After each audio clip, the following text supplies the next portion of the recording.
Empossados novos presidente e vice-presidente do Supremo Tribunal Federal, ministros César Peluso e Aires Brito, para o biênio 2010-2012. A repórter Daiane Garcês acompanhou a sessão e tem ao vivo mais informações. Oi, Daiane, boa noite. Boa noite, Michele. Muita movimentação aqui na saída do edifício sede do Supremo Tribunal Federal, onde os ministros ainda recebem os cumprimentos. A posse durou aproximadamente 3 horas. Estiveram presentes representantes dos 3 poderes, executivo, legislativo e judiciário. Em nome da corte, falou o decano, ministro Celso de Mello. Ele que, durante o discurso, deu as boas-vindas aos 2 ministros. Relembrou também o caminho percorrido por eles até chegarem ao Supremo Tribunal Federal. O ministro não esqueceu da gestão do ministro Gilmar Mendes. Veja detalhes na reportagem. A solenidade contou com a presença dos presidentes da República, Luiz Inácio Lula da Silva, da Câmara dos Deputados, Michel Temer, e do Senado Federal, José Sarney, e outras autoridades. A sessão solene foi aberta com a execução do hino nacional pela banda do Grupamento de Fuzileiros Navais de Brasília.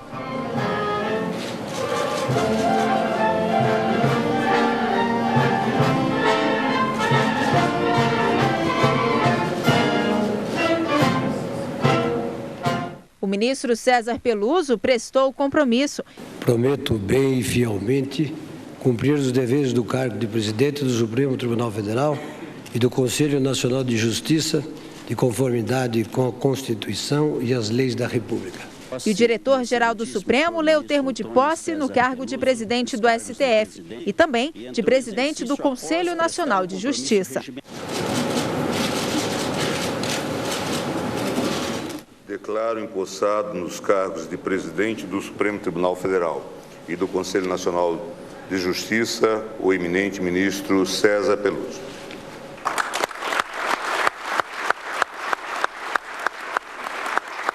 Já como presidente da Suprema Corte, César Peluso empossou o ministro Aires Brito como vice-presidente.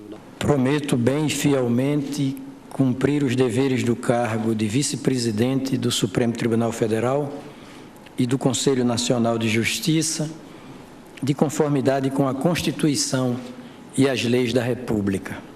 O decano, o ministro Celso de Mello, falou em nome dos ministros. No discurso, ressaltou que o ministro Gilmar Mendes modernizou o judiciário e destacou que a transferência de cargo ocorre num momento importante na história do país. A posse de Vossa Excelência, senhor ministro César Peluso, na presidência do Supremo Tribunal Federal, inicia-se hoje sob a égide auspiciosa da comemoração de uma data impregnada de significativa importância na história de nosso país e na história desta Corte Suprema. Refiro-me ao 50º da transferência para Brasília, da capital da República e da instalação, no dia 21 de abril de 1960, nesta cidade, do Supremo Tribunal Federal. O Procurador-Geral da República, Roberto Gurgel, fez a saudação em nome do Ministério Público. Está, portanto, amplamente habilitado, com a preciosa colaboração do ministro Aires Brito, vice-presidente, e o imprescindível apoio dos demais integrantes da Corte para assumir novos e maiores desafios, que certamente farão ainda mais promissor o momento que vive a justiça brasileira. O advogado Pedro Gordilho também ressaltou a importância da posse do ministro César Peluso para a magistratura. Muito mais do que garimpar textos e, com a ajuda de poderosas lupas, revolver, com as louváveis exceções de sempre, aquilo que já passou, o que todos esperamos é que o tribunal continue em harmonia com o sentimento nacional, fazendo viva a expressão de Vossa Excelência, presidente César Peluso, dirigida aos novos juízes, ao ressaltar, em linguagem elevada, brilhante e sentenciosa: a força do judiciário é a força da própria sociedade civil, da qual ele é intérprete.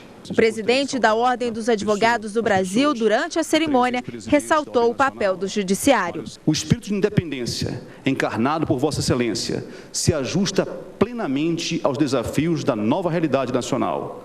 Desafios de um Brasil que irá exigir do judiciário uma atenção especial para as demandas em praticamente todos os campos da vida política e institucional.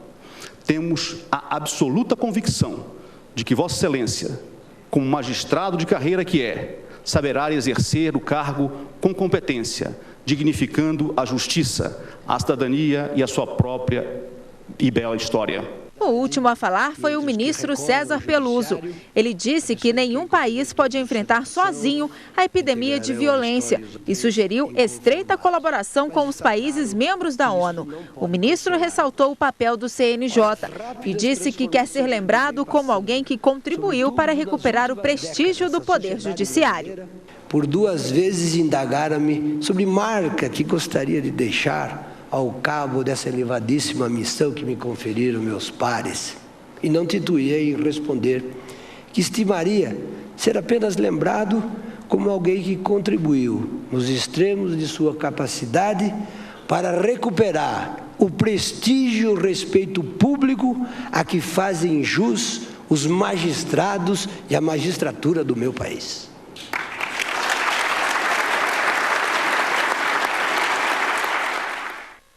Entre os ministros do STF, César Peluso é o único juiz de carreira. Conheça agora um pouco da trajetória dele. O novo presidente do Supremo Tribunal Federal é conhecido pelo jeito reservado e rigoroso. Tem 67 anos e está há quase 7 na casa. Tomou posse em 25 de junho de 2003 e desde 2008 é vice-presidente da Corte. Em 2009, o ministro César Peluso foi relator de um dos casos mais polêmicos da Corte nos últimos tempos, o pedido de extradição de Cesare Battisti, condenado por 4 assassinatos na Itália. No voto de 138 páginas, ele afirmou que o refúgio dado ao italiano pelo Ministério da Justiça era ilegal e foi favorável à extradição, sendo seguido pela maioria dos ministros. Se o Supremo Tribunal Federal reconhece a legitimidade do pedido, o presidente pode não cumpri-lo? Torna absolutamente inexplicável e irremediável toda a atividade do Supremo Tribunal Federal. O descrédito internacional que caracteriza o país como aquele que não cumpre tratados internacionais. Cursos de especialização e pós-graduação fazem parte dos 44 anos de carreira do novo presidente do Supremo Tribunal Federal. Formado em Ciências Jurídicas pela Faculdade Católica de Direito de Santos, ele atuou em São Paulo até vir para Brasília. O ministro César Peluso também é autor de vários livros e artigos, entre eles Repertório de Jurisprudência e Doutrina sobre Direito de Família e Estatuto da Criança e do Adolescente comentado. Além de comandar a mais alta corte do país, ele assume automaticamente a presidência do Conselho Nacional de Justiça, como determina a Emenda Constitucional 61. São tarefas para os próximos 2 anos. O mandato é de 2010 a 2012. Conheça agora o perfil do novo vice-presidente do Supremo Tribunal Federal, ministro Aires Brito. Natural de Propriá, em Sergipe, o poeta e jurista tem 68 anos e há 7 integra a Suprema Corte. Aires Brito foi nomeado ministro do Supremo Tribunal Federal em 2003 pelo presidente Luiz Inácio Lula da Silva. Durante o ano de 2009, Brito atuou como presidente da primeira turma do STF. No plenário, foi o relator de diversos processos, entre eles a lei de imprensa. Por maioria de votos, o Supremo Tribunal Federal julgou a lei incompatível com a Constituição Federal. Para o ministro Aires Brito, uma lei que regula a atividade da imprensa viola tanto a liberdade de manifestação quanto o direito de acesso à informação. A nova Constituição não recepcionou esse direito velho chamado lei de imprensa. A incompatibilidade é radical, é visceral. Não há como agasalhar, no regaço democrático da Constituição, uma lei eminentemente autoritária. O julgamento sobre a demarcação da reserva indígena Raposa Serra do Sol também ficou sob a relatoria de Aires Brito.